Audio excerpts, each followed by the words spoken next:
So mga idol, good evening Luzon, Visayas, Mindanao. So mga idol, ito magkakabit po tayo ng ating screen sa ating frame at titirahin po natin sa plug. Ang ating sa plug is ganito idol. Oh.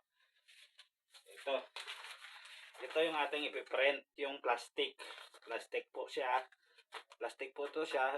Ito po yung ziplock natin, yung lagayan po ng ating damit. Ayan.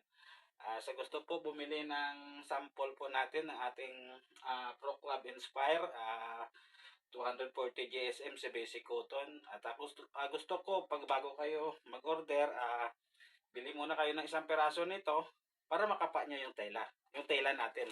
So, yung ganda ng texture ng tela natin.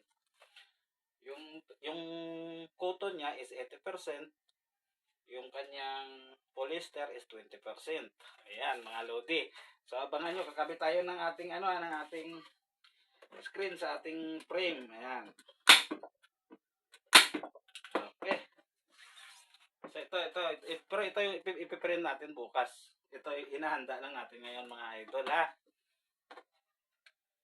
Kung may pa-print po kayo sa akin, message nyo lang ako sa inbox ko. Usap tayo sa price.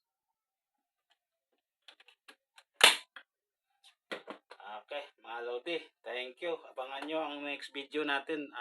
I-video din natin ito paano tayo mag-expose ng ating design. So ito muna yung umpisa. Ikakabit lang muna natin ito mga lodi.